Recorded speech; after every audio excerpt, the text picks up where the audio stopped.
The wish for everyone is that they live their lives happy and achieve their potential. To live a normal life. But I never lived a normal life.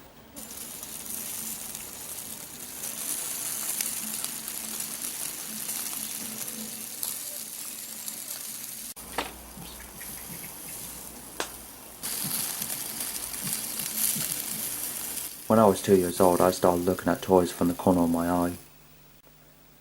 The health visitor who noticed this was certain that this was a sign of autism.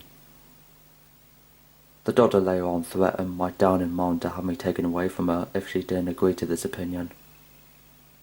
No formal diagnosis was ever made.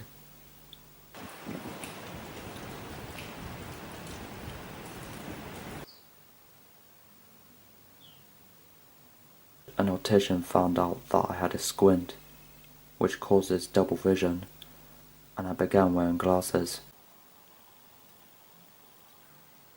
And no surprise, I could see properly without looking from the corners of my eyes.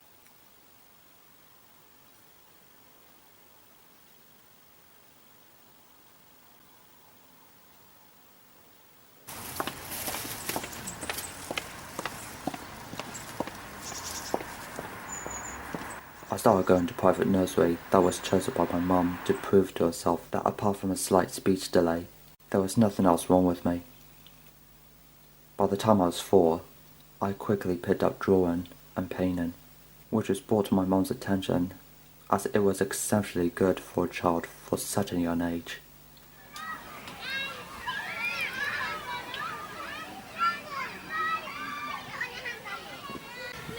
I used to have some friends whilst I was at primary school, in a special need unit that I was made to attend by our doctor. I was now in the system. I made good friends and memories with Katie, James, Oliver, and Carl.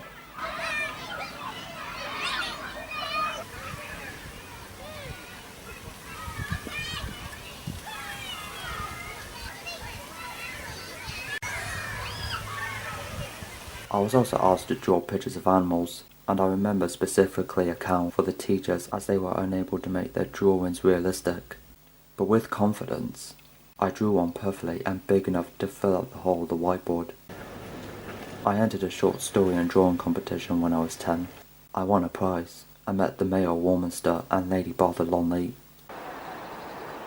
I was also an excellent swimmer and still am. I won many certificates for this. I later heard that 3 of my friends went to normal schools, as their diagnosis was incorrect. They too only had delayed speech.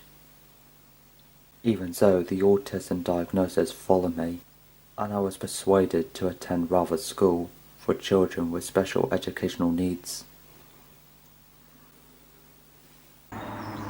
Rutherford School was a nice place, because it was an actual manor house, and it was close to the countryside.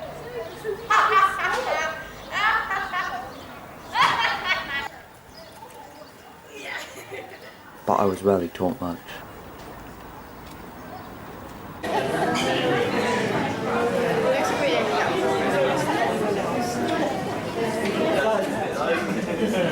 And it was obviously children with learning disabilities, who were very difficult to get along with.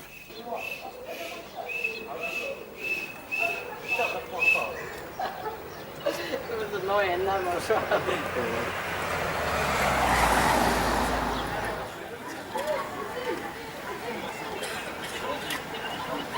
Matthew was the only friend that I made. We used to like having fun together. We used to be boisterous during break time, until we'd been told to shut up, so we just stayed quiet all the time, and that's how we were from now on. Yet we had also been told to talk more. Matt lived quite further away, so I never had the chance to see him much socially. My school was about 11 miles from where I live. I had to take a taxi each day to get to there and back home again.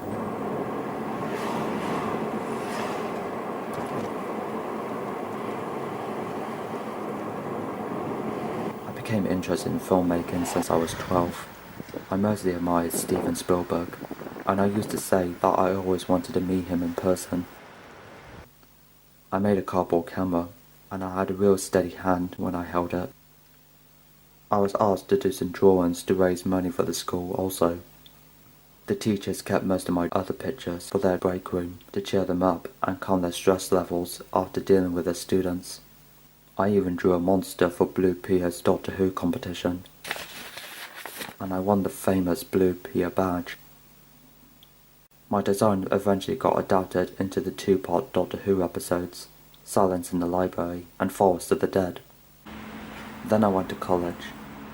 I was promised that they would get me into art and media sessions, but that promise was broken, and they stumped me in with a tutorial group instead, and I had to go through college being constantly teased and picked on by the other students, and they were as worse as those back in my last school. After my first year, I was then put forward, because of my talents, to attend a 2-year art and media course college in Chippenham. From that moment, I thought this was finally going to be the turning point in my life, but the offer was taken away from me. The reason being, they were setting me up to fail. No discussion. So I had to spend a second year at my old college, putting up with more abuse from fresh students.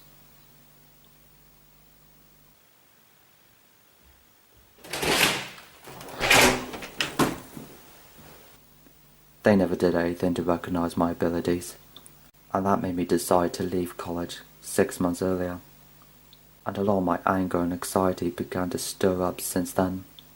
I was very frustrated with them.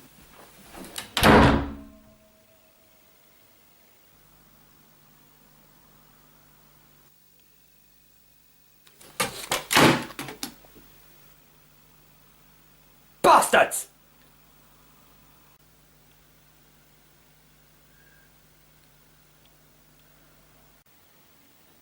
Thank you.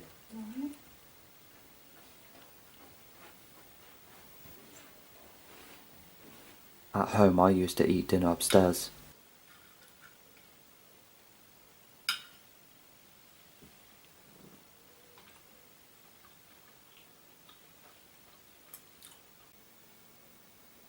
And because I hardly went anywhere, I completely isolated myself in my bedroom a lot.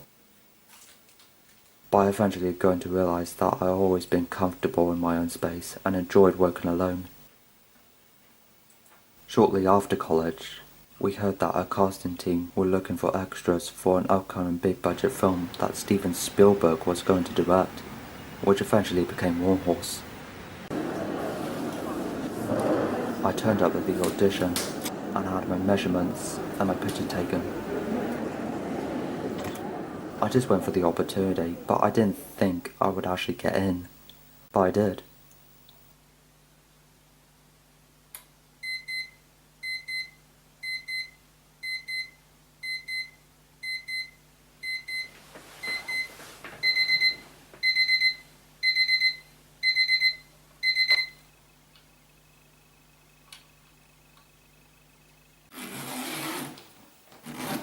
I had to get up very early to arrive on the set.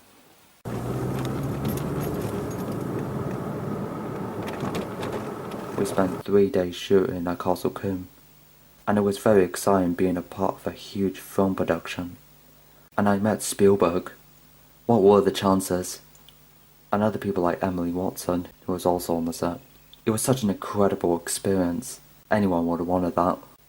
And I was even paid £100 a day. From then I started making fly-on-the-wall short films.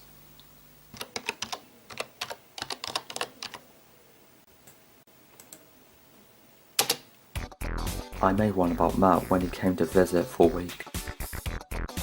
I was very self-taught when it came to making a film. I learned about writing, directing and editing a film.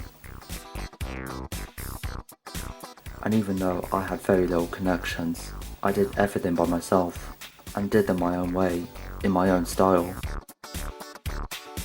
I was then offered a few jobs and was asked by a local youth club that I used to go to called Club Capernaum.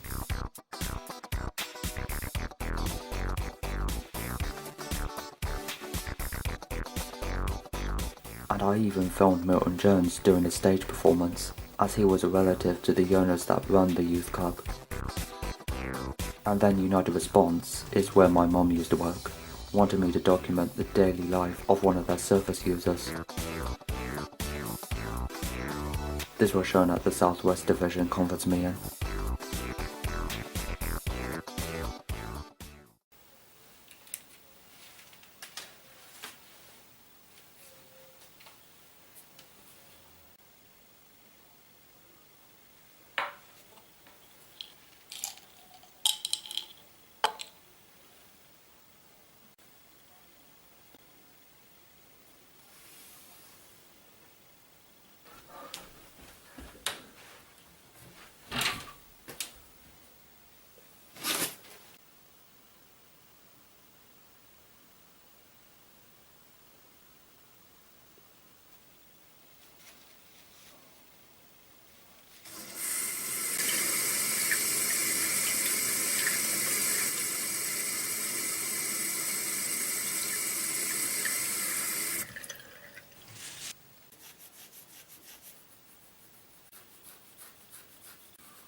Receiving prescription tablets, the onset of nosebleeds, also hypnotherapy and herbal medication was to help my symptoms. It was dawned on me that my life was going to be uphill because of the lack of help or support from other people, besides my mum.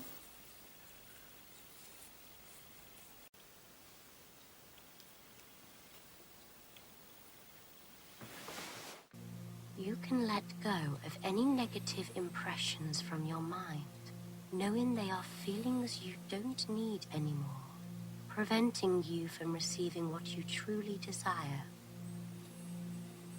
Imagine all negative thoughts dissolving, clearing completely from your mind, allowing peace, love, happiness, and joy to take their place permanently.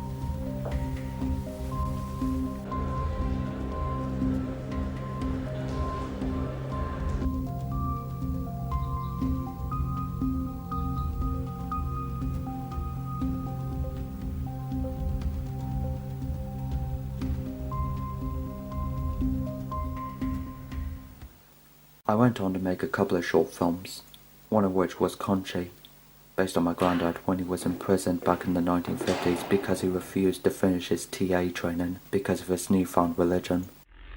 The other one was an act of punishment, about a woman currently involved in a crime that the supernatural believed that she committed as she immersed herself into alternate universes that await behind every door from within, which delves nearer into her punishment.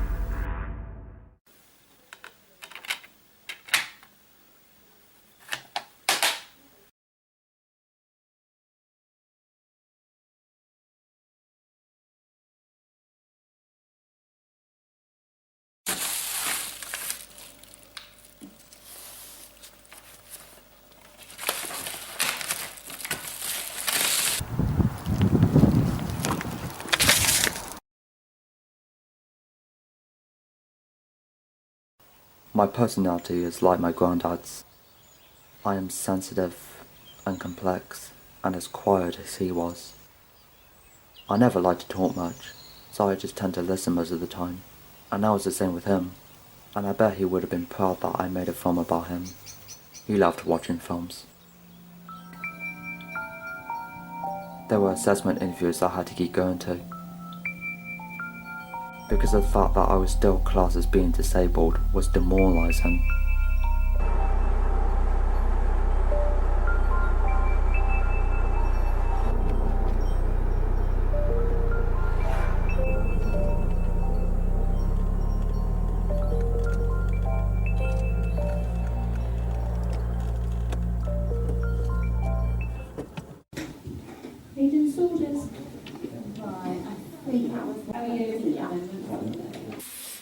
They ask the same questions, expecting that my situation has changed.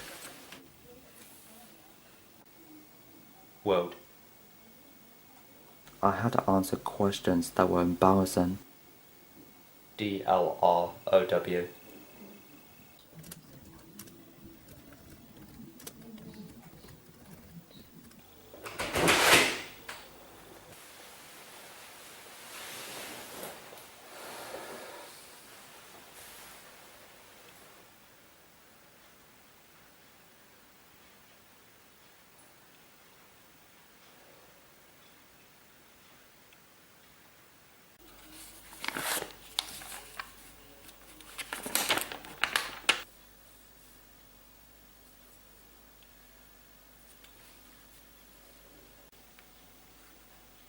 And they also reckoned that I was so handicapped that I often need help,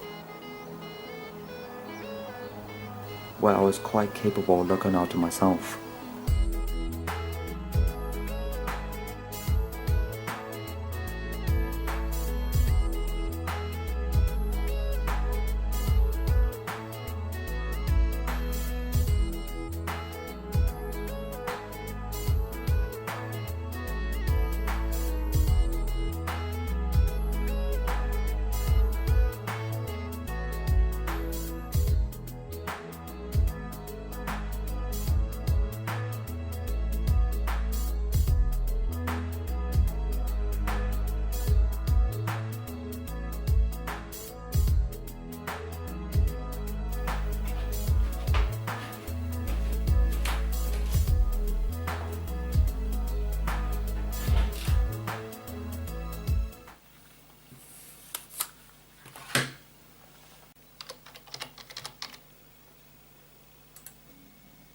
The job centre recommended an organisation to find me suitable work.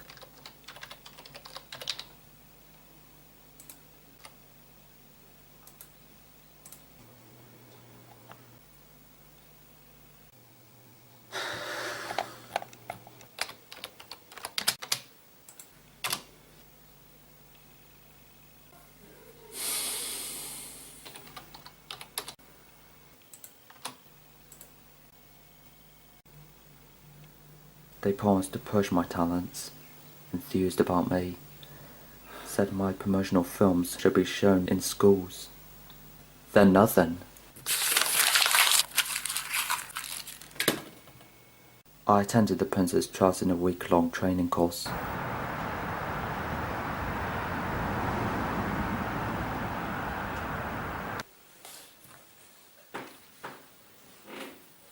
Learning everything I need to know about setting up a business plan.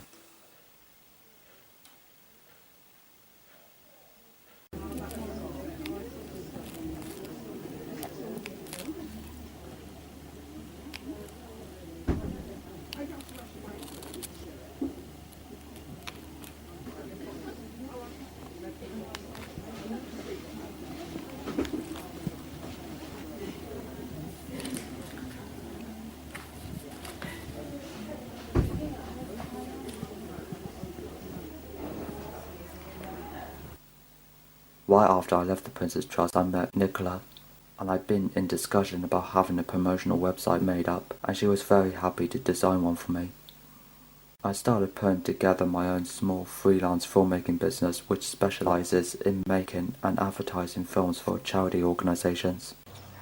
The Hope Nature Centre, which is a cosy animal park, and charity run for people with learning disabilities. I got in touch with them because I knew they were local anyway, and they seemed open to having a few promotional films made for them. I started making one about their animals and their sponsorships. Hey Dad, I figured out. The next one was about them organising a summer fete.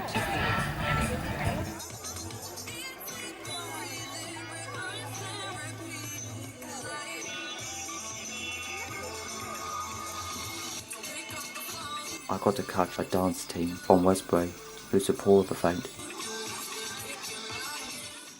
He's very settled here. I mean, one Christmas the roof come off. And the last one was where they were interviewed by BBC Wiltshire to help them obtain a zoo licence for their park. Doesn't he? And obviously he's one of... Unfortunately, my business had pretty much been slow afterwards. I tried to promote myself in another way.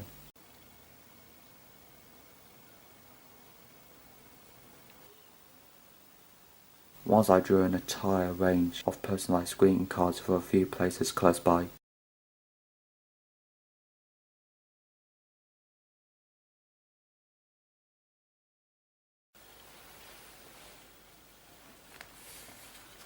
And I even tried to sell them at a Christmas artists fair. But it was small fry, and not that properly advertised, and I only achieved minor success. No one seemed to acknowledge the fact that I had talent, nor that I always had great work ethic, and since that had been happening a lot, my whole life had been scuppered and I developed a crippling shyness and a speech disability. These setbacks will tend up to creep up from time to time, but I'm not going to keep losing sleep over this. And I try not to get angry about it either, because I'm past that stage a long time ago, and I don't want to go through that again.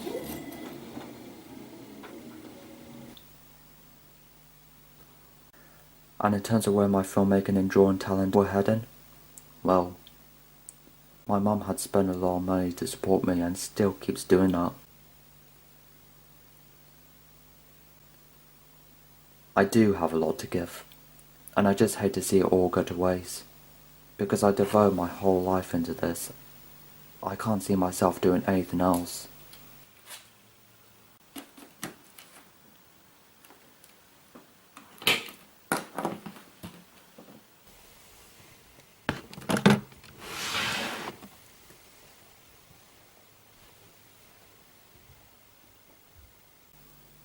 It has become an endless struggle, and after all these years of not being taken seriously and being left high and dry, have been really soul destroying.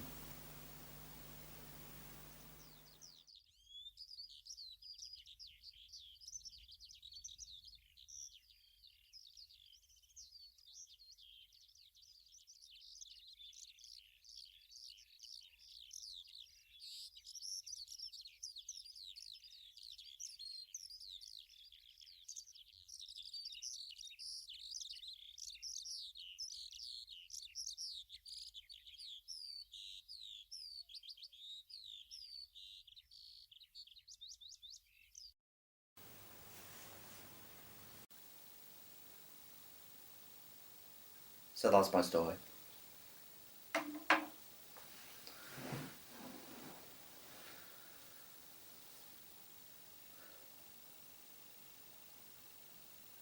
A year I've dealt with self-isolation because of COVID-19. You were anxious, felt ignored, nobody listening, not in control, depressed. Couldn't even go to work. When you did go out, people stayed away from you. You didn't feel you belong at all. So imagine me living like this for years. You see what it's like for a while, and realised it wasn't pleasant. You didn't feel normal. It took time to adjust to life again. So the same for me. But I'm normal. I just need you to accept me so I can adjust my life to live in the real world that I should never been removed from.